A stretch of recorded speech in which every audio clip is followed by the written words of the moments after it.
ओम श्री साई राम। साई प्रेम वाणी के हमारे आज के प्रसारण में आप सबका हार्दिक स्वागत है। आज हम आप सबके लिए लेकर आए हैं सुमधुर कार्यक्रमों की मनमोहक कड़ी। आज के प्रसारण में आप दिव्यानुभव कार्यक्रम के अंतर्गत एक कथा वार्ता एवं दिव्य संदेश प्रोग्राम के अंतर्गत भगवान बाबा द्वारा लिखित महाग्रंथ भागवत वाहिनी का एक भाग सुनेंगे। हम आदर्श जीवन आनंद उपवन के अंतर्गत एक लघु नाटिका भी सुनेंगे। तो चलिए कार्यक्रम का शुभारंभ करते हैं।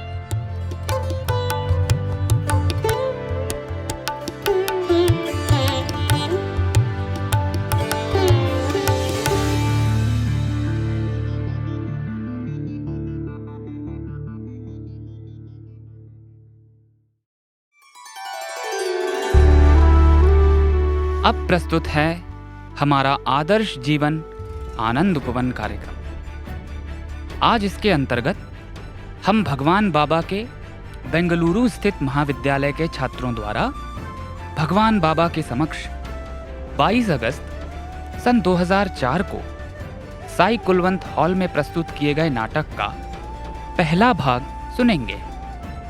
ये प्रस्तुति श्री शिरडी साई बाबा जी के जीवन पर आधारित है।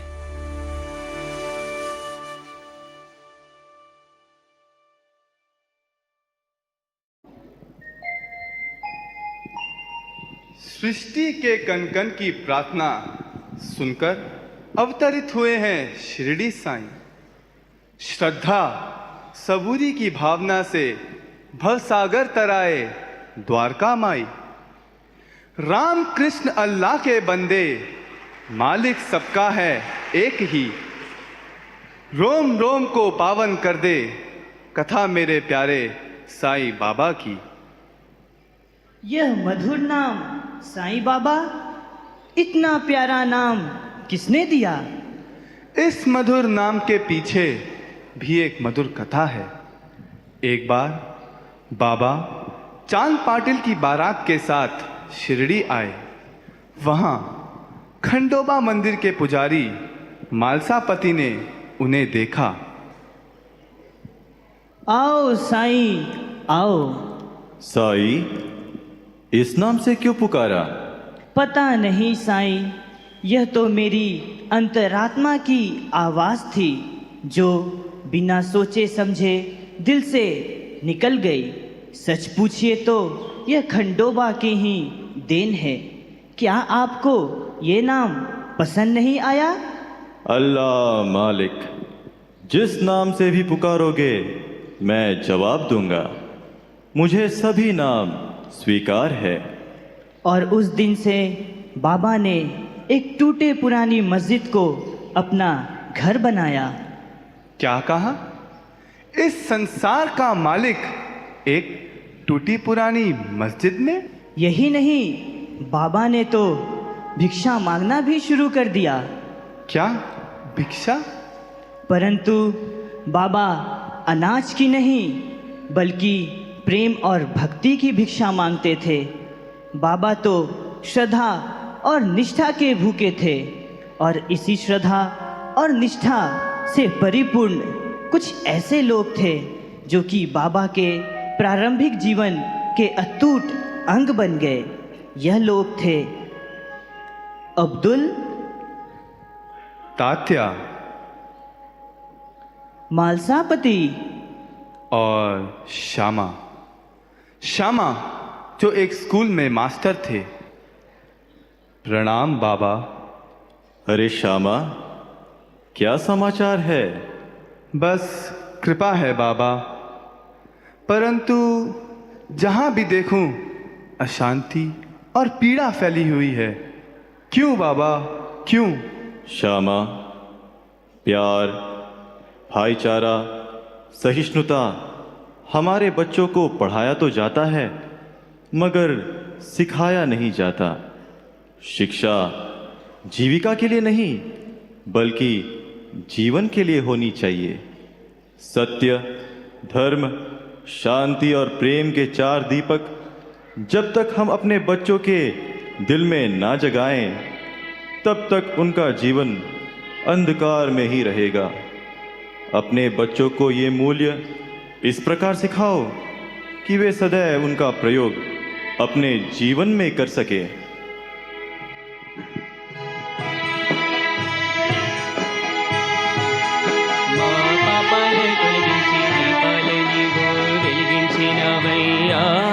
మమ్ము కరుణించినామయ్యా, జన్మ జన్మాల పుణ్యాల పంటల్లి నిన్ను దర్శించినామయ్యా, మేము తరించినామయ్యా. మా పాపాల తొలగించి దీపాల నీవు వెలిగించినావయ్యా, మమ్ము కరుణించినామయ్యా, జన్మ జన్మాల పుణ్యాల పంటల్లి నిన్ను దర్శించినామయ్యా, మేము తరించినామయ్యా. పెడుతుంటే పెరిగేది ప్రేమన్న అన్నం, మిగిలేది పుణ్యం, ఇట్లు మేలైన పై జన్మం. రోగుణ్ణి ప్రేమించి వ్యాధులని మాపి మరు జన్మ ఇచ్చావయ్యా, వారి బాధలని మోసావయ్యా. ఏనాడు పుట్టావో ఏడేడ తిరిగావో, నువ్వెంత వాడైతివో, నువ్వు ఏనాటి దైవానివో. ఈ ద్వారకమాయి నివాసమాయి ధన్యులమైనమయ్యా, మాకు దైవమై వెలిసావయ్యా. మా పాపాల తొలగించి దీపాల నీవు వెలిగించినావయ్యా, మమ్ము కరుణించినామయ్యా, జన్మ జన్మాల పుణ్యాల పంటల్లి నిన్ను దర్శించినామయ్యా, మేము తరించినామయ్యా, తరించినామయ్యా, మేము తరించినామయ్యా. द्वारिका माई में बाबा ने जो धुनी जलाई थी, उसमें से वे ऊदी निकालकर अपने भक्तों को देते, केवल उनके रोग दूर करने के लिए ही नहीं, बल्कि यह सिखाने के लिए कि इस संसार में सब कुछ अनित्य है, परंतु बाबा का प्रेम उनके ऊदी के समान सदा के लिए शाश्वत रहेगा। काल भी उसे कभी नष्ट नहीं कर सकता। इसीलिए तो कहा गया है कि परमं पवित्रं बाबा विभूतिं, परमं विचित्रं लीला विभूतिं। एक बार जब शिरडी के आसपास के गांव में हैजा की बीमारी फैल गई, तब बाबा ने अपने आश्रितों की रक्षा के लिए चक्की से आटा पीसकर उसी आटे को शिरडी के चारों ओर बिखेर दिया, और हैजा तो शिरडी को छू भी ना सकी। और इसके बाद शिरडी की ख्याति दूर दूर तक फैल गई। दूर दूर से भक्त शिरडी आने लगे ताकि वे अपने बाबा का दर्शन ले सके। और इनमें से एक थे दासगण। बाबा दासगणु आए हैं। गणु, वहां क्यों ठहरे हो? पास आओ। क्या रे शैतान, इस बार किस डाकू को पकड़ना है? नहीं साईं, बहुत डाकुओं को पकड़ चुका हूं। अब बस आपका नाम ही मेरी आस है, आपके चरण ही मेरा निवास है। पर मुझ पे नहीं विश्वास है। बाबा, कुछ कहा आपने? मैं कुछ समझा नहीं। नहीं नहीं, कुछ नहीं। बाबा, एक बात कहूं? बरसों से मन में एक इच्छा थी काशी और प्रयाग जाने की। सोच रहा हूं वहां गंगा और यमुना के मधुर संगम में अपने कर्मों को धो डालूं। गणु, तू भी पगला है, पगला। आपका कहना सराखों पर, मगर बाबा आपने ऐसा कहा क्यों? जया मणि जैसा भाव, तया तैसा अनुभव। जिस साई के लिए तुमने अपनी नौकरी तक छोड़ दी, क्या उस साई को छोड़कर कहीं दूर जाना चाहते हो? नहीं साईं, नहीं, ये आप कह क्या रहे हैं? भला आपके चरण छोड़कर मैं और कहाँ जा सकता हूँ? यह कहते हुए गनु बाबा के चरण पड़ते हैं और अचानक यह पाते हैं कि बाबा के चरणों से गंगा यमुना की धारा बह रही है। शिरडी मेरा पंढरपुर, शिरडी पूज्य समान, यहीं विराजे विठ्ठल मेरे सांवरे घनश्याम। यहीं बहे गंगा यमुना, यही तीर्थ महान। प्रणाम मेरा स्वीकार करो श्री साई नाथ भगवान। हे पांडुरंगा, हे पंढरीनाथा, शरणं शरणं शरणं। साई चरणं बाबा चरणं शरणं, साई चरणं गंगा यमुना संगम समानं। ये क्षेत्रమైన తీర్థమైన సాయి, మా పాండురంగడు కరుణామయుడు సాయి। ఏ క్షేత్రమైన తీర్థమైన సాయి, మా పాండురంగడు కరుణామయుడు సాయి। సాయి చరణం బాబా చరణ శరణం, సాయి చరణం గంగా యమున సంగమ సమానం। విద్యా బుద్ధులు వేడిన బాలకు అగుపించాడు విఘ్నేశ్వరుడై। పిల్ల పాపల కోరిన వారికి కరుణించాడు సర్వేశ్వరుడై। తిరగలి చక్రం దివ్య వ్యాధినే హరికట్టాడు విష్ణు రూపుడై। మహశాశామాకు మారుతిగాను మరికొందరికి దత్తాత్రేయుడుగా యద్భావం తద్భవతని దర్శనమిచ్చాడు, ధన్యుల చేశాడు। సాయి చరణం బాబా చరణం శరణం, సాయి చరణం గంగా యమున సంగమ సమానం। ఏ క్షేత్రమైన తీర్థమైన సాయి, మా పాండురంగడు కరుణామయుడు సాయి। ఏ క్షేత్రమైన తీర్థమైన సాయి, మా పాండురంగడు కరుణామయుడు సాయి। సాయి చరణం బాబా చరణం శరణం, సాయి చరణం గంగా యమున సంగమ సమానం। పెను తుఫాను తాకిడిలో అలమతించు దీనులను ఆదరించి ప్రాణనాథనాథుడై। అజ్ఞానం అలుముకొన్న అంధులను చేరతీసి అసలు చూపు ఇచ్చినాడు వైద్యుడై। వీధి వీధి భిక్షమెత్తి వారి వారి పాపములను పుచ్చుకొని మోక్షమిచ్చే పూజుడై। పుచ్చుకున్న పాపములను ప్రక్షాళన చేసుకునేను దౌతి క్రియ సిద్ధితో శుద్ధుడై। అంగములను వేరు చేసి ఖండయోగ సాధనలో ఆత్మశక్తి చాటినాడు సిద్ధుడై। జీవరాశులన్నిటికీ సాయి శరణం సాయి శరణం, దివ్య జ్ఞాన సాధనకు సాయి శరణం సాయి శరణం। ఆస్తికులకు సాయి శరణం, నాస్తికులకు సాయి శరణం, భక్తికి సాయి శరణం, ముక్తికి సాయి శరణం। సాయి చరణం బాబా చరణ శరణం, సాయి చరణం గంగా యమున సంగమ సమానం। ఏ క్షేత్రమైన తీర్థమైన సాయి, మా పాండురంగడు కరుణామయుడు సాయి।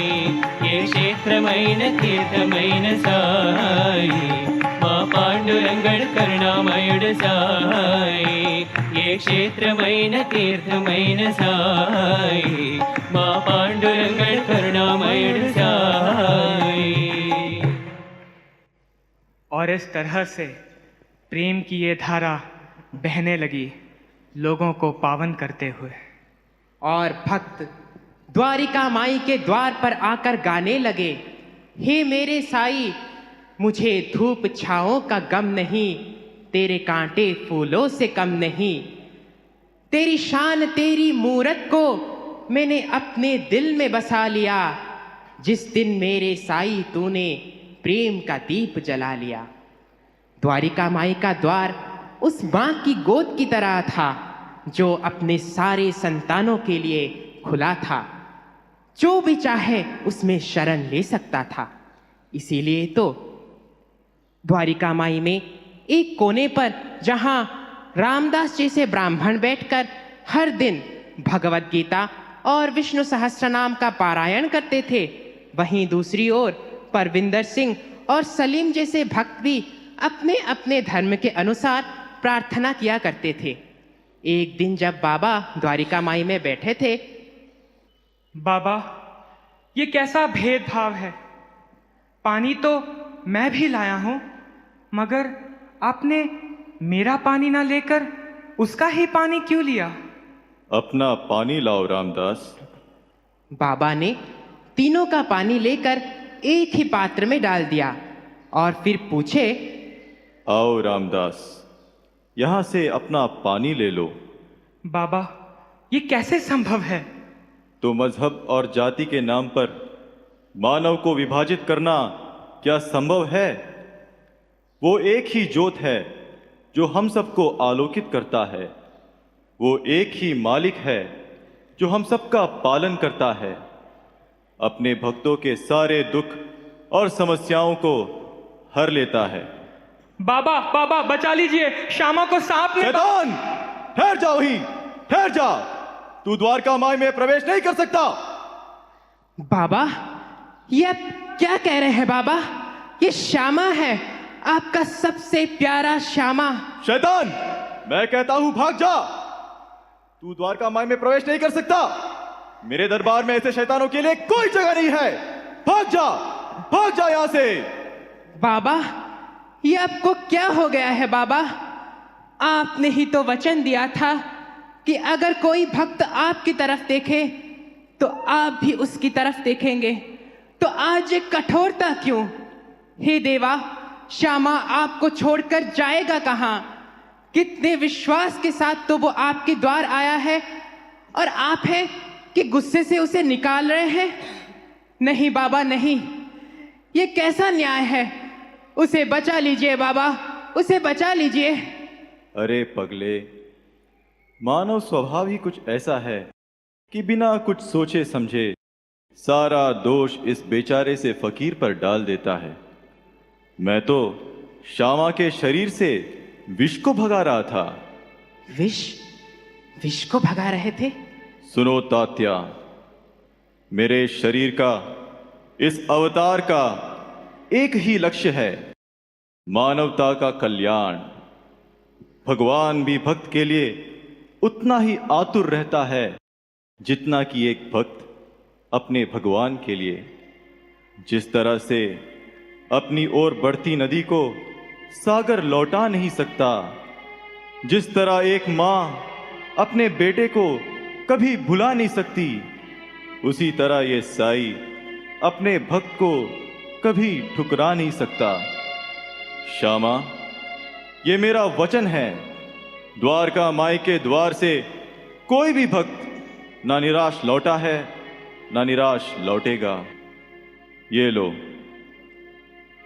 विष्णु सहस्त्रनाम, इसका प्रतिदिन पाठ करने से तुम्हारा कल्याण होगा। श्रद्धा रख, सबूरी से काम ले, साई सदा तेरे पास है। मैं शुक्रगुजार हूं तेरा साई, जो मुझे नई जिंदगी मिल गई। मैं शुक्रगुजार हूं तेरा साई, जो मेरी तकदीर बदल गई। राह में तूफान हजारों मिले, अंत में साई चरण मिल गई। साई बाबा मेरे चरणों में रख लो मुझे। ओ साई बाबा मेरे चरणों में रख लो मुझे। दोगे दर्शन ओ शिव साई, दोगे दर्शन ओ शिव साई, है विश्वास मुझे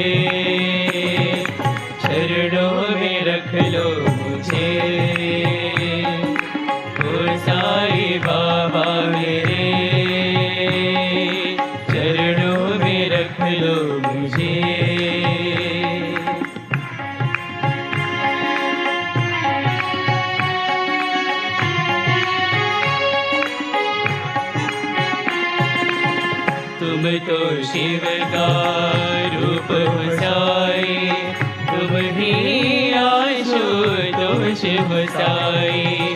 तुमने पीड़ सही भक्तन की, तुमने रक्षा की संतन की। तेरे निर्मल अनुपम छवि से, तेरे निर्मल अनुपम छवि से है अनुराग तुझे। चरणों में रख लो मुझे, ओ साईं बाबा मेरे।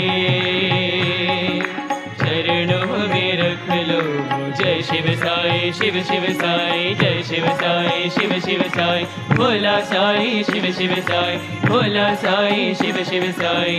मैं शरणागत तू है दाता, मुझ दुखिया का तू पित माता।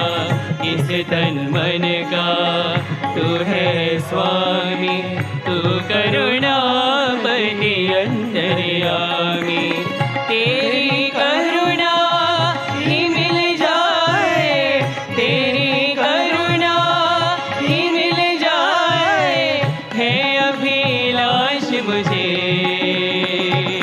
चरणों में रख लो मुझे, ओ साईं बाबा मेरे। चरणों में रख लो मुझे। दोगे दर्शन ओ शिव साई, दोगे दर्शन ओ शिव साई, है विश्वास मुझे। चरणों में रख लो मुझे, ओ साईं बाबा मेरे। चरणों में रख लो मुझे। जय शिव साई शिव शिव साई, जय शिव साई शिव शिव साई। भोला साई शिव शिव साई, भोला साई शिव शिव साई। जय शिव साई शिव शिव साई, जय शिव साई बाबा।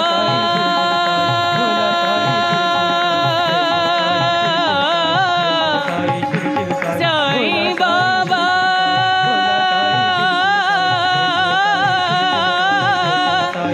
साई बाबा, साई बाबा, साई बाबा।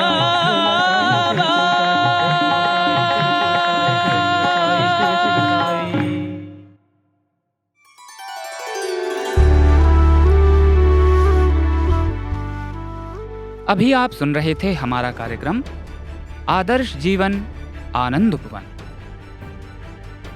आज आपने भगवान बाबा के बेंगलुरु स्थित महाविद्यालय के छात्रों द्वारा भगवान बाबा के समक्ष 22 अगस्त सन 2004 को साई कुलवंत हॉल में श्री शिरडी साई बाबा जी के जीवन पर प्रस्तुत किए गए नाटक का पहला भाग सुना।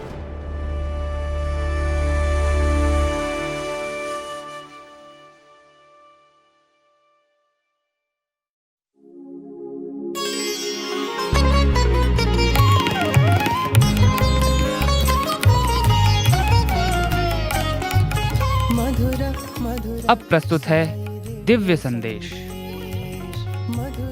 इसके अंतर्गत भगवान बाबा द्वारा लिपिबद्ध किए गए महाग्रंथों में से एक भागवत वाहिनी का एक भाग आज हम प्रस्तुत करने जा रहे हैं।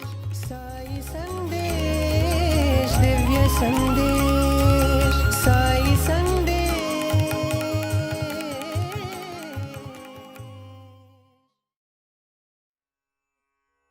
अध्याय 5। धर्मराज ने वासुदेव की सलाह स्वीकार कर ली और व्यास मुनि के मतों को भी ग्रहण किया। उन्होंने अपने भ्राताओं को उस स्वर्ण को लाने के लिए भेजा जो ब्राह्मणों ने त्याग दिया था। वे पूजा संपन्न करके उस स्वर्ण की खोज में चले गए। उन्होंने उस स्थान व स्वर्ण को खोज निकाला जो मरुत ने पुराने समय में दिया था।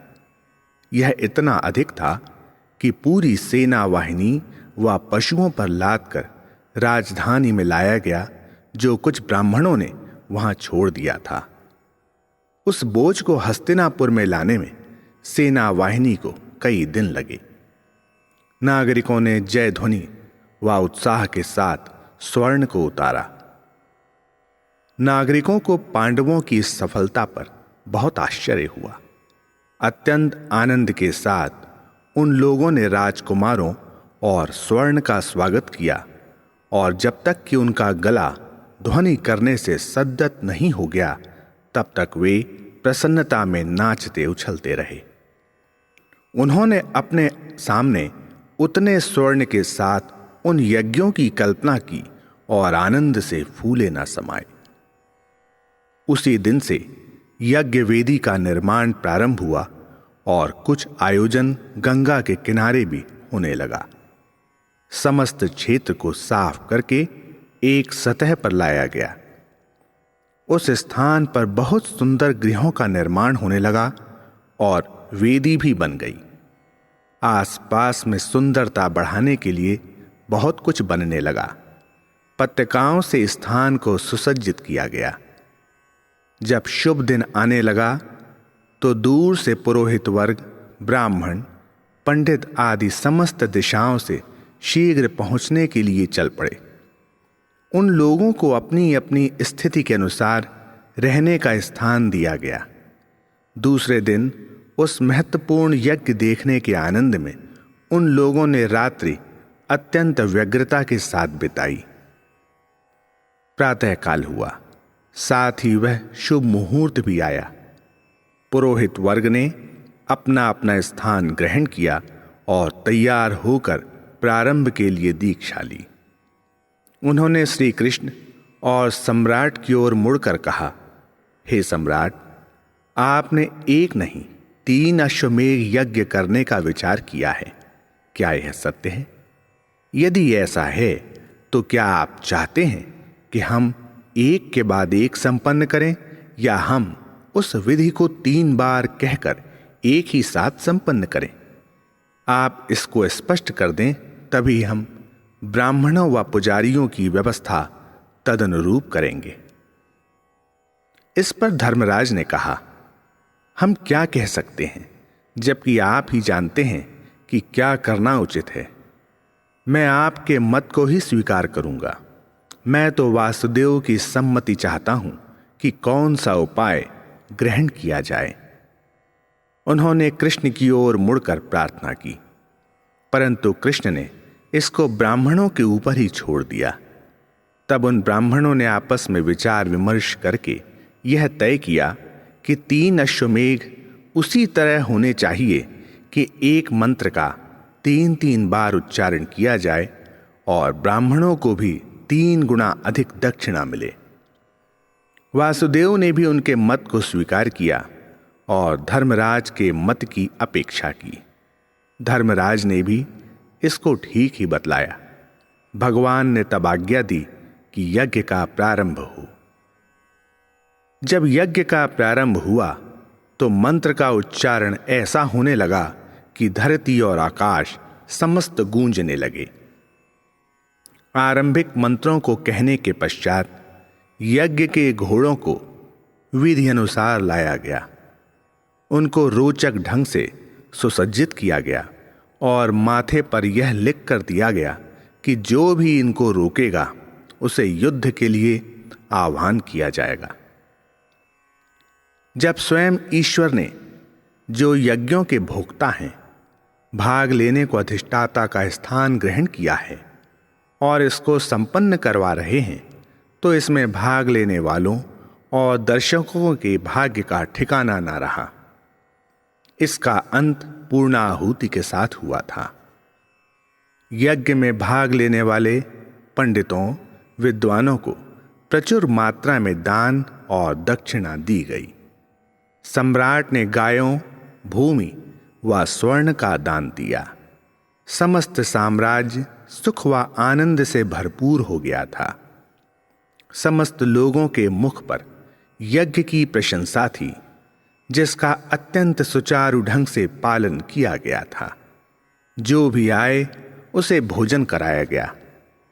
जिन ऋषि मुनियों ने इस यज्ञ को देखा, उन्होंने विचार किया कि यह यज्ञ जो सम्राट युधिष्ठिर ने किया है वह मरुत द्वारा किए गए यज्ञ से भी श्रेष्ठ है। उनकी यही प्रसन्नता थी कि उन सब ने इसमें भाग लिया। सबको यह ज्ञात था कि मरुत के यज्ञ में इंद्र ने स्वयं सभापतित्व किया था, अतः समस्त यज्ञों से वह श्रेष्ठ रहा।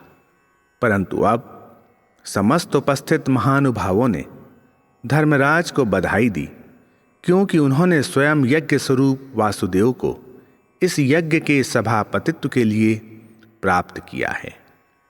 यह ऐसा सौभाग्य है जो मरुत से भी अधिक महत्वपूर्ण है, जो अत्यंत कठिन है, और ऐसे भाग्यशालियों को इसमें लाना तो और भी कठिन है।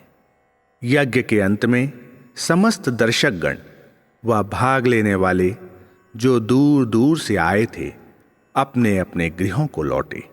समस्त अन्य राजागण और प्रमुख नागरिकगण धर्मराज की आज्ञा लेकर अपने अपने स्थान को लौटे। धर्मराज के परिवार वर्ग कुछ समय अधिक ठहरकर लौट गए। कृष्ण ने कुछ समय और ठहरने का विचार किया। वे पांडवों के साथ हस्तिनापुर में ठहरे। पांडवों को भगवान की इस करुणा पर अति आनंद आया।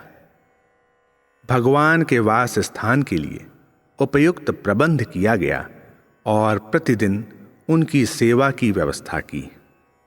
उन्होंने प्रतिदिन उनके सौंदर्य को भरपूर निहारा। उनके शब्दों व कथनों से हृदय को पूर्ण किया व उन दिनों को अत्यंत उत्साह के साथ व्यतीत किया। कुछ समय पश्चात श्री कृष्ण अर्जुन को साथ लेकर द्वारका लौट गए। जब भगवान अपनी राजधानी लौटे तो द्वारकावासी अत्यंत प्रसन्न हुए। उन्होंने हार्दिक स्वागत किया। भगवान के दर्शन से मुग्ध होकर वे आनंद सागर में डूब गए। इसी समय हस्तिनापुर में यह संदेश पहुंचा कि युधिष्ठिर के संबंधी विदुर नगर के आसपास एक साधु के वेश में आए हैं, और यह संदेश सबके मुख से फैलकर युधिष्ठिर के कानों तक पहुंचा। खुशी के साथ इस संदेश को ग्रहण किया गया। उन्होंने कुछ सेवकों को भेजा कि वे पता लगाकर आएं कि यह वास्तव में सत्य है या नहीं, और शीघ्र ही यह समाचार लेकर आए कि विदुर आए हैं, और उपस्थित धर्मराज अत्यंत उत्साहित हुए। धर्मराज ने कहा, हाय कितनी प्रसन्नता है मुझे। इस शुभ समय ने इस सूखे वृक्ष में आशा का संचार कर नए पत्तों का रूप ले लिया। मैं अब विदुर की सेवा कर सकता हूं, जिसने कि हमको अनेक शिक्षाएं दी। मुझे भय था कि मुझे उनकी सेवा करने का अवसर नहीं मिलेगा। यह संदेश सभासदों से प्रासाद की रानियों और महिलाओं तक पहुंच गया। धर्मराज ने विराम नहीं लिया, वरन हर एक को यह संदेश सुनाने लगे। उन्होंने सबके साथ इस समाचार की खुशी में भाग लिया। उन्होंने सेना को यह आदेश दिया कि राजधानी में विदुर के स्वागत करने के लिए उपयुक्त व्यवस्था की जाए। नागरिकों को भी यह निर्देश दिए गए कि ऋषि विदुर, जो उनके पिता के भाई एवं भगवान के परम भक्त हैं, उनके लिए उत्तम स्वागत की व्यवस्था की जाए। उन्होंने सड़कों और दोनों ओर के महलों को सुसज्जित करवाया। उन्होंने पताकाएं फहराई। स्त्रियों व बालकों के लिए अलग अलग स्थान बनाया गया, जहां से कि वे ऋषि विदुर के सम्मानार्थ जुलूस को देख सकें तथा वे उन्हें भी देखें। यह अत्यंत महत्वपूर्ण था कि धर्म के प्रतीक स्वरूप ऋषि विदुर को, जिन्हें कि वे पांडवों के पिता स्वरूप माने, उन्हें देखने लाठियों के बल वृद्ध व वृद्धाएं सब आ रही थीं। कुछ ने तो विदुर को देखने की बात स्वप्न में भी नहीं सोची थी, क्योंकि वे सब विश्वास नहीं कर पा रहे थे कि सत्य ही विदुर हस्तिनापुर लौट रहे हैं।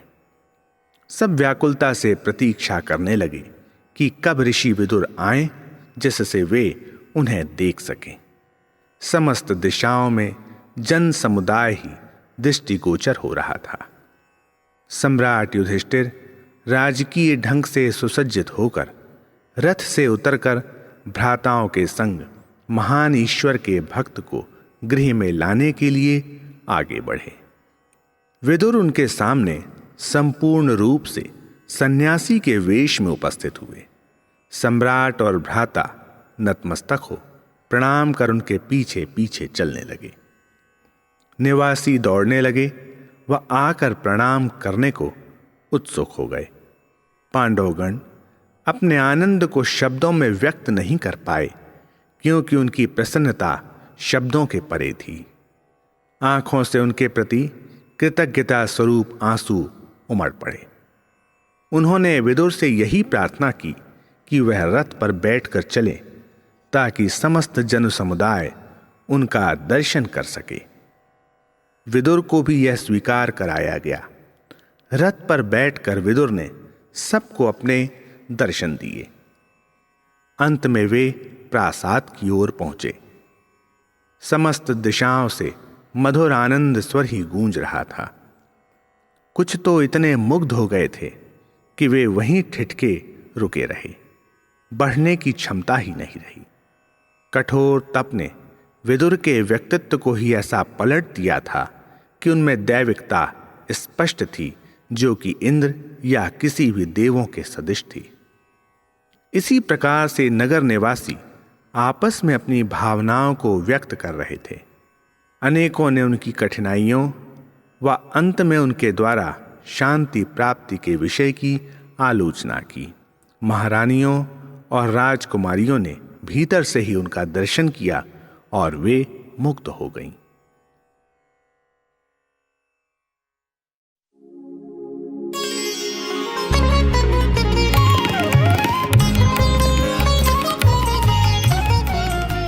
अभी आप सुन रहे थे दिव्य संदेश। आज आपने भगवान बाबा द्वारा लिपिबद्ध किए गए महाग्रंथों में से एक भागवत वाहिनी का एक भाग सुना। दिव्य संदेश, साई संदेश, दिव्य संदेश, साई संदेश।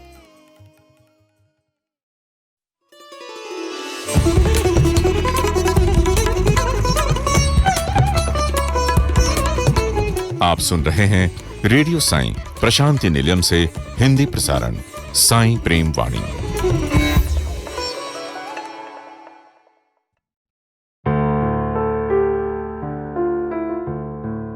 अब प्रस्तुत है हमारा प्रोग्राम दिव्यानुभव। आज इसके अंतर्गत हम श्री ऋतुराज जी महाराज द्वारा भगवान के समक्ष सन 2010 के मार्च महीने में प्रस्तुत किए गए श्रीमद् भागवत कथा सप्ताह का एक भाग सुनेंगे।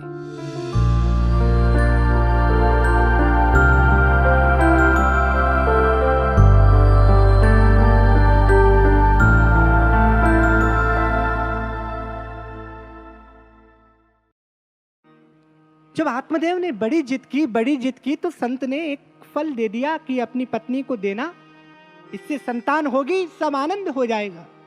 वो फल आत्मदेव ने अपनी धर्म पत्नी धुंधुली को दिया।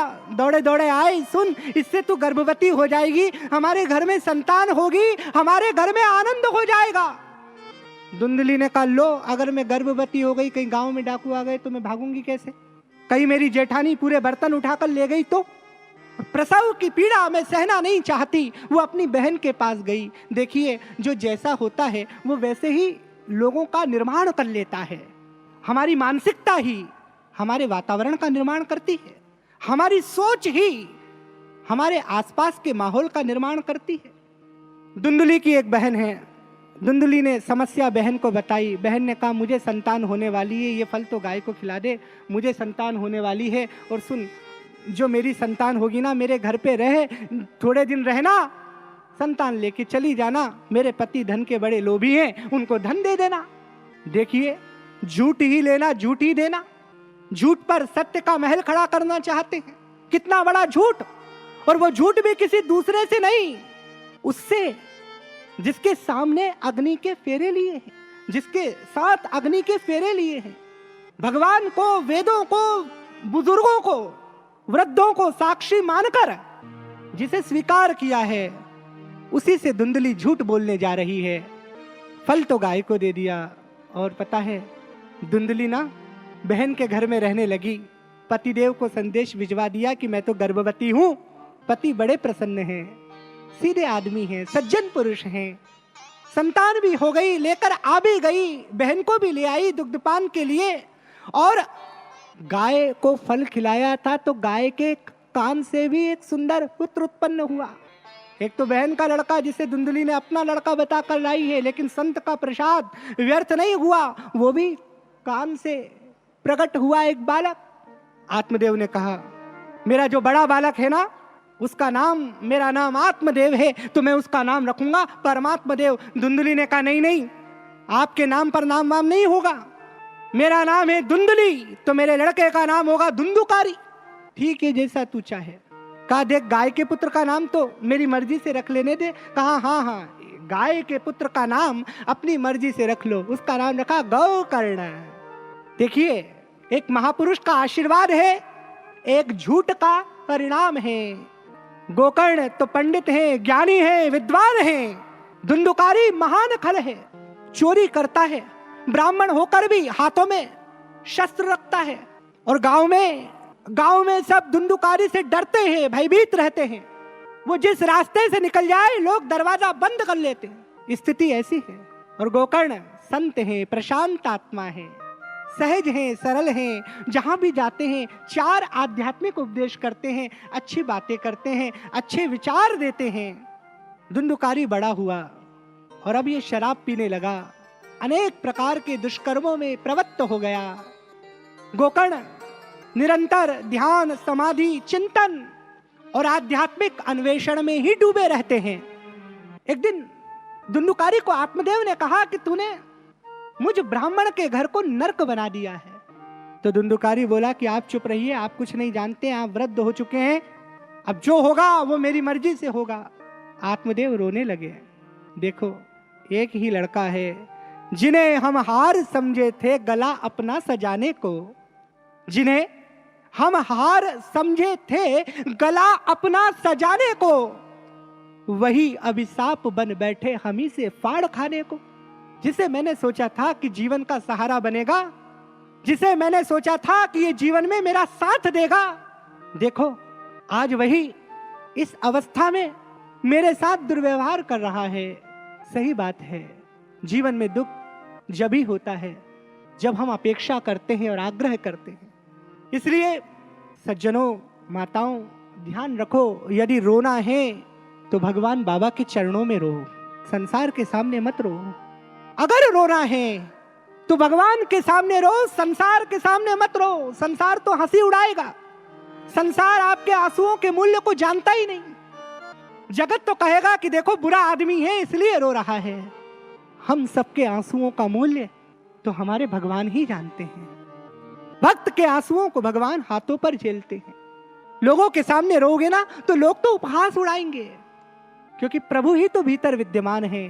प्रभु जितना हमें समझ सकते हैं कोई दूसरा हमें समझ नहीं सकता। धुंधुकारी के शब्दों को सुनकर आत्मदेव को बड़ी चोट लगी कि देखो, मेरा अपना लड़का, मेरी अपनी संतान। और तो गोकर्ण ने कहा, पिताजी देहे स्थिमान् सरुधिरे भीमतिं त्यजत्वं जया सुतादिषु ममता विमुञ्चा पश्यान्निदं जगदिदं क्षणभङ्गनिष्ठा वैराग्यरागरसिको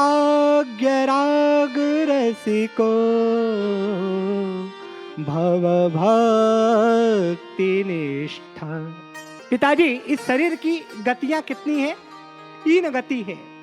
यदि जला दोगे तो राख बन जाएगा, यदि फेंक दोगे तो हिंसक पशु पक्षी खा जाएंगे, और यदि गाड़ दोगे तो इसमें कीड़े बन जाएंगे। ये 3 गतियां शरीर की हैं। पिताजी, आप क्यों इतनी ममता में बंधे हुए हैं कि मेरा पुत्र, मेरा घर, मेरी पत्नी, मेरी संपत्ति, जब वही आपको अपना नहीं मान रहा है तो आप क्यों व्यर्थ में? ये उम्र इसलिए नहीं है।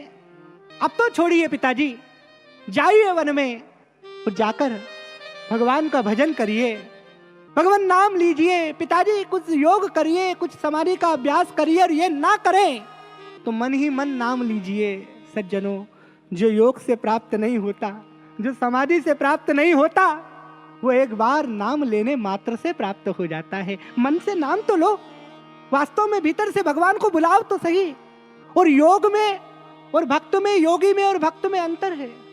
कभी योगी बनने का प्रयास मत करो। योगी क्या है? योगी तो बंदरिया का बच्चा है, उसे भगवान को पकड़ना पड़ेगा। और भक्त क्या है? भक्त बिल्ली का बच्चा है। बिल्ली ना अपने बच्चे को पकड़ती है तो बच्चे को कोई चिंता नहीं है, क्योंकि वो माँ के हाथ में है, वो माँ के संरक्षण में है। पर बंदरिया का बच्चा तो उसे तो पकड़ना है। माँ ने कई छलांग लगाई और हाथ छूट गया तो श्री कृष्ण गोविंद हरे मुरारी, हे नाथ नारायण वासुदेवा। प्रभु, हमारे हाथ तो बहुत छोटे हैं, आपको पकड़ना संभव नहीं है। आपके हाथ बहुत बड़े हैं, आप ही हमें पकड़ लीजिए। हमारी पकड़ बड़ी ढीली है, कब छूट जाए पता नहीं। आपकी पकड़ बड़ी मजबूत है। मुझे मालूम है, आपने एक बार पकड़ लिया तो फिर कभी आप हाथ छोड़ेंगे नहीं। समझाया गोकर्ण ने आत्मदेव को। पिताजी समझिए बात को, अब जाइए वन में। आत्मदेव तो वन में चले गए। स्वामी का नाम लेते लेते लेते, भगवान बाबा का नाम लेते लेते वे तो मोक्ष को प्राप्त हो गए। गोकर्ण भी तीर्थ यात्रा के लिए निकल गए। अब कौन बचा? अब धुंधली बची। बोए बीज बमूल के तो आम कहां से पाए? एक दिन तो धुंधुकारी ने अपनी माँ को भी, माँ के साथ भी भयंकर दुर्व्यवहार किया और कहा कि बता धन कहाँ रखा है, पैसा कहाँ है? माँ ने कहा तू सब तो ले गया बेटा, अब तो कुछ भी नहीं है। माँ के साथ इतना इतना इतना दुर्व्यवहार किया कि माँ कुएं में जाकर कूद गई, उसका भी जीवन समाप्त हो गया। अब धुंधुकारी 5 वेश्याएं घर में लेकर आया। काम, क्रोध, मद, लोभ और मोह। काम, क्रोध, मद, लोभ और मोह, ये 5 ही तो वो नगर वधुएं हैं। अब वो 5 कहती कि हमें तो सोने का हार चाहिए, कभी कहती हमें तो हीरे का हार चाहिए, कभी कहती हमें लाखों रुपए के वस्त्र चाहिए। अब ईमानदारी से इतना लाना संभव नहीं है। ईमानदार आदमी जब जीवन जीता है तो वो जानता है ईमानदारी में हर चीज को संतुलित करना पड़ता है। ईमानदार व्यक्ति तो अपने खर्चे भी घटाता है, अगर वो ईमानदार है तो। इसलिए जब इच्छाएं बढ़ती है ना, तो फिर व्यक्ति मार्ग बदलने लगता है, रास्ते बदलने लगता है। इसलिए बाबा कहते हैं ना, मैं इच्छाओं की पूर्ति नहीं करता, मैं तो आवश्यकताओं की पूर्ति करता हूं। भगवान बाबा कहते हैं ना, इच्छाओं की पूर्ति नहीं करता, इच्छाएं तो अनंत हैं, मैं तो आवश्यकताओं की पूर्ति करता हूं। जो आपको चाहिए वो भगवान आपको देते हैं। तो ये धुंधुकारी राजा के यहां जाकर चोरी करने लगा, डकैती डालने लगा। उन 5 ने सोचा कि कहीं राजा ने इसे बंदी बना लिया तो इसे तो फांसी मिलेगी ही सही, पर इसके साथ साथ हमें भी मृत्युदंड मिलेगा। चलो एक काम करें, क्यों ना इसी को समाप्त कर डाले। तो पता है धुंधुकारी के साथ उन्होंने क्या किया? उन 5 ने रात को सोते हुए धुंधुकारी को बांधा और बांधकर उसके मुख पर अंगारे डाल डाल कर उसे मार डाला और उसका धन लेकर 5 चली गई। एक दिन गोकर्ण जी महाराज अपने घर आए, तीर्थ यात्रा से रात को आए, गांव वालों को कोई परेशानी ना हो, गांव वालों को कोई समस्या ना हो, इसलिए रात्रि को आए। जब रात्रि को घर में आए तो उन्होंने देखा कि कहीं भैंसा सामने आ रहा है, कहीं वो भैंसा बैल बन जाता है, फिर वही हाथी बन जाता है, फिर वही घोड़ा बन जाता है, फिर वही कोई छाया बन जाता है। कौन है भैया, तू कौन है? जल लिया हाथ में। संध्या यही न विज्ञाता, संध्या यही नानुपाश्रिता, ब्रह्म तेज, संध्या का बल गोकर्ण जी महाराज के पास है। इसलिए जैसे ही जल उस छाया पर डाला वो रुकी। कौन है तू? गोकर्ण जी ने पूछा, नाम क्या है तेरा? इस तरह से क्यों सामने आ रहे हो भाई? कहा, मुझे नहीं पहचाना? कहा, नहीं। अहम भ्राता त्वदीयोऽसि धुंधुकारी नामता स्वकीयेनेव कार्येण। महाराज, मैं आपका भाई हूं धुंधुकारी, लेकिन अपने किए गए कार्यों के कारण, बुरे कर्मों के कारण मैं प्रेत बन गया हूँ। भैया मेरी मुक्ति का उपाय बताओ। कहा तेरे लिए तो मैंने गया में श्राद्ध किया था। कहा जो व्यक्ति अपनों का अपमान करता है उसके लिए गया में कितने भी श्राद्ध हो जाए उसकी मुक्ति नहीं होती। जो व्यक्ति अपनों को ही सम्मान नहीं देता उसे मुक्ति प्राप्त नहीं होती। भैया मैंने माँ का दिल दुखाया, पिताजी का दिल दुखाया, मैंने आपका दिल दुखाया, मैंने हजारों लोगों का दिल दुखाया है। इसलिए भाई मेरे कोई ऐसा मार्ग बताओ, कोई ऐसा रास्ता बताओ जिससे मेरी मुक्ति हो जाए। कैसे? गोकर्ण ने कहा अभी तुम जाओ, सुबह मैं विद्वानों से पूछूंगा। विद्वानों के पास गए। विद्वानों ने कहा भगवान भुवन भास्कर से पूछते हैं, वही कुछ बता पाएंगे। आदिदेव नमस्तुभ्यं प्रसीद मम भास्कर, दिवाकर नमस्तुभ्यं प्रभाकर नमोस्तुते। भगवान भुवन भास्कर से गोकर्ण जी ने प्रार्थना की, मेरी भाई की मुक्ति का मार्ग बताइए, मेरे भाई की मुक्ति का रास्ता बताइए। तो भगवान भुवन भास्कर ने कहा भागवत का आयोजन करो, भागवत सप्ताह का आयोजन करो। तुम्हारे भाई धुंधुकारी को भागवत श्रवण से ही मुक्ति मिलेगी। गोकर्ण जी ने भागवत का आयोजन किया और पता है भागवत का दिव्य आयोजन किया। अब सब लोग तो सामने बैठे लेकिन ये प्रेत कहाँ बैठे? भाई सब तो सामने बैठे हैं पर प्रेत कहाँ बैठे? तो प्रेत ना बांस की गठरी में आकर बैठ गया। पहले दिन पहली गठरी टूटी, दूसरे दिन दूसरी टूटी, तीसरे दिन तीसरी टूटी, चौथे दिन चौथी गठरी टूटी, पांचवें दिन पांचवी टूटी, छठे दिन छठी टूटी, सातवें दिन सातवीं गठरी जैसे ही टूटी तो धुंधुकारी जो प्रेत था वो भगवान बाबा की कृपा से प्रेत से देवता बन गया। हो देव रूप में सामने आया और बोला कि भैया धन्यवाद आपको धन्यवाद भी नहीं दे सकता, आपने कितनी कृपा की इस दिव्य भागवत के द्वारा। भैया आपने मुझे मुक्ति प्रदान कर दी, मैं प्रेत से देवता बन गया। भगवान का विमान धुंधुकारी को लेने आया तो गोकर्ण जी ने भगवान के पार्षदों से एक प्रश्न किया। भगवान के पार्षदों से प्रश्न किया कि कथा तो सबने सुनी, इस अकेले प्रेत ने तो सुनी नहीं है, फिर मुक्ति सबको मिलनी चाहिए थी, विमान सबके लिए आना चाहिए था, एक के लिए विमान क्यों आया? भाई इतने लोगों ने कथा सुनी, इस अकेले प्रेत ने तो कथा सुनी नहीं, फिर विमान सबके लिए आना चाहिए था, इस अकेले व्यक्ति के लिए विमान क्यों आया? तो भगवान के पार्षदों ने कहा कि गोकर्ण जी बात ऐसी है कि कथा में तो सब बैठे लेकिन कथा सिर्फ धुंधुकारी के भीतर ही बैठी है। कथा में सब बैठे लेकिन कथा का जो मूल बैठना है वो धुंधुकारी के भीतर ही बैठी है। किसी ने सुना और सुनकर निकाल दिया, किसी ने सुना ही नहीं, कोई वहीं तक याद रख पाया। लेकिन इस प्रेत ने जितनी सघनता से, जितनी एकाग्रता से, जितनी शांति से और जितनी तन्मयता से, जितने भाव से भरकर भागवत सुनी उतनी किसी दूसरे व्यक्ति ने नहीं सुनी, इसलिए विमान इसी के लिए आया है। अच्छा तो पता है धुंधुकारी तो विमान में बैठकर वैकुंठ चले गए। फिर गोकर्ण जी ने एक और दिव्य आयोजन किया और उस दिव्य आयोजन में पूरे गांव के लिए विमान आया। गोकर्ण जी ने जो दूसरा भागवत का आयोजन किया उसमें पूरे गांव के लिए, गोकर्ण जी सहित पूरे गांव के लिए विमान आया। पूरा गांव गोकर्ण जी के साथ विमान में बैठकर भगवान के धाम को गया। बोलिए भगवान श्री सत्य साईं बाबा जी की जय। इधर यहाँ विमान आया और वहाँ सनत कुमारों की कथा में स्वयं भगवान आ गए। गोविंद आए, नमो नमः, साई राम भगवान स्वयं आ गए। जब भगवान स्वयं आ गए तो पता है बड़ा ही आनंद हो गया। इधर उद्धव जी गा रहे हैं, उधर प्रहलाद जी गा रहे हैं, उधर ध्रुव जी गा रहे हैं, उधर नारद जी गा रहे हैं। चारों ओर एक उत्सव का वातावरण बन गया है और बीच में स्वयं भगवान विराजमान है। ऐसी ये दिव्य भागवत की भागीरथी ऐसी ये दिव्य भागवत का अमृत, ऐसा ये दिव्य भागवत का महत्व। फिर विधि का वर्णन होता है। विधि के बिना कोई काम नहीं होता। हमारी संस्कृति विधि युक्त है। वैदिक सनातन धर्म विधि युक्त है। यहाँ हर चीज की एक विधि है, बिना विधि के कुछ होता ही नहीं।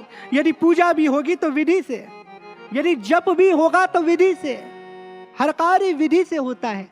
तो कथा की जो कुछ औपचारिकताएं हैं, कुछ कर्मकांड हैं, उनका भी वर्णन किया गया।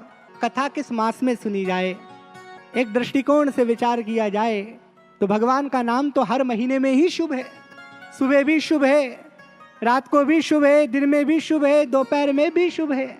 भगवान के नाम से अधिक शुभ और क्या है। ये भागवत महत्व है। अब प्रथम स्कंद में भागवत महत्व के बाद भागवत का प्रथम स्कंद आता है।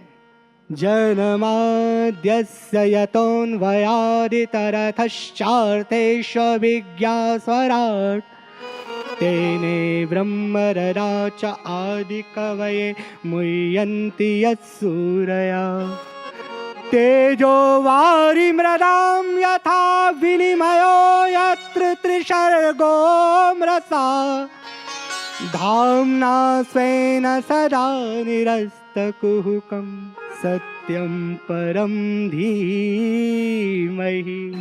फिर सत्य की स्तुति की गई, जो जगत के आधार हैं, जो जगत में व्याप्त हैं, जो हमारे सबसे निकट होते हुए भी जिनका हमें अनुभव नहीं हो पाता, हमारे सबसे पास होते हुए भी जिनकी हमें अनुभूति नहीं हो पाती, उन सत्य स्वरूप भगवान को हम प्रणाम करते हैं। उन भगवान श्री सत्य साईं बाबा जी को हम बार बार प्रणाम करते हैं। भागवत में सत्य की ही आराधना हुई है। सच्चिदानंद रूपाय सबसे पहले, और जब भगवान कृष्णावतार में आते तो सत्य व्रतम सत्य परम, देवता कह रहे सत्य है, सत्य है, सत्य है। और यहाँ आया सत्यम परम धीमहि। सत्य से बड़ा कोई मित्र नहीं है, सत्य से बड़ा कोई बंधु नहीं है, सत्य से अधिक कोई अपना नहीं है। सत्य ही संसार का आधार है।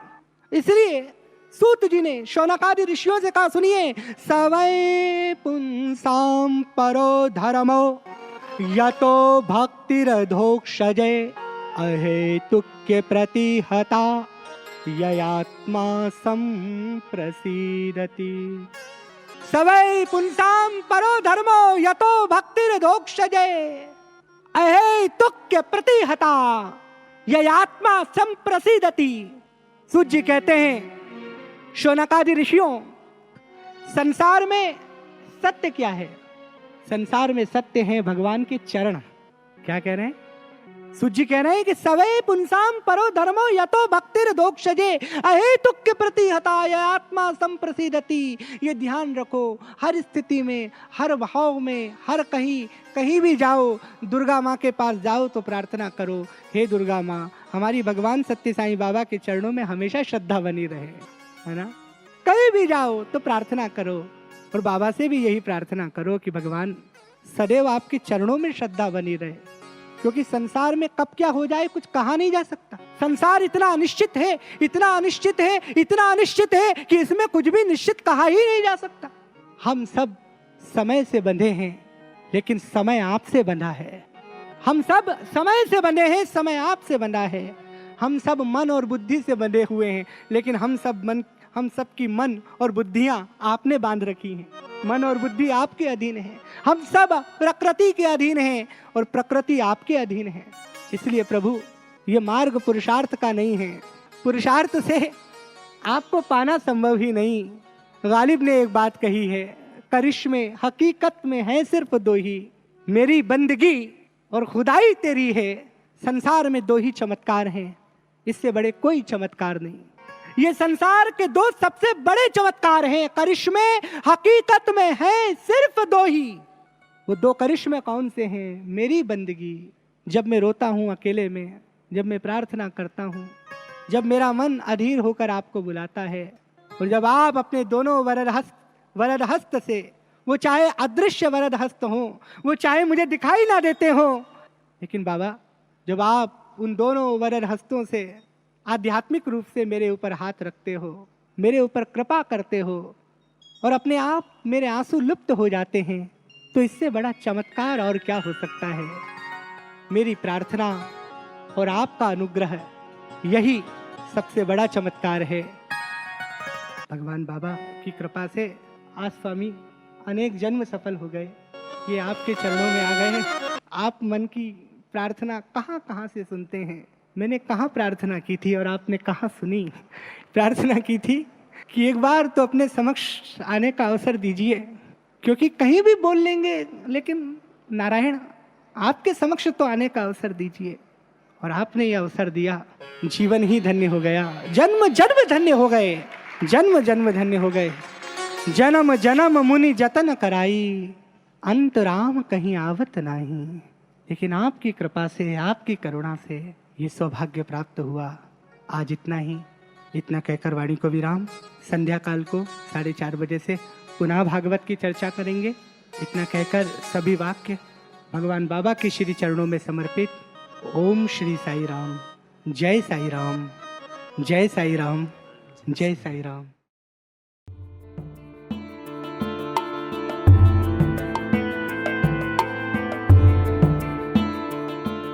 अभी आप सुन रहे थे हमारा दिव्यानुभव प्रोग्राम।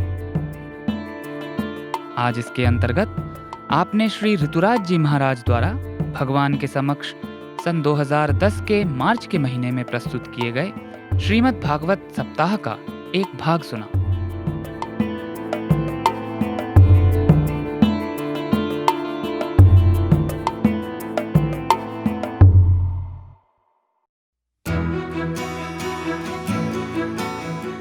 साईं प्रेम वाणी कार्यक्रम का ये प्रसारण अब यहीं समाप्त होता है। आशा है हमारा आज का कार्यक्रम आपको पसंद आया होगा। अपने सुझावों को हम तक ईमेल या व्हाट्सएप द्वारा जरूर भेजें। हमारा पता है listener@radiosai.org, listener@radiosai.org। हमारा व्हाट्सएप नंबर है 9393258258 93 258 258। हिंदी भाषा में हमारी ये सभी प्रस्तुतियाँ YouTube पर भी उपलब्ध हैं। इन्हें वहाँ देखने या सुनने के लिए हमारे YouTube channel radio Sai Hindi को सब्सक्राइब करें और कमेंट बॉक्स में अपना सुझाव देना न भूलें। हमारी वेबसाइट पर हमारे कार्यक्रमों को अपनी इच्छा अनुसार सुनने के लिए आप radiosai.org/hindi पर इनको डाउनलोड भी कर सकते हैं। हे प्रभु, आपके चिंतन से हमारा मन मुदित रहे, आपकी महिमा के वर्णन से हमारी वाणी मुखरित रहे, आपके युग निर्माण में हमारे कर्म समर्पित रहें और मन वचन कर्म तीनों साईमय हो जाएं। इस प्रार्थना को स्वीकार करिए और इस प्रसारण का समर्पण भी स्वीकार करिए। सभी श्रोताओं को धन्यवाद। सादर साईं राम।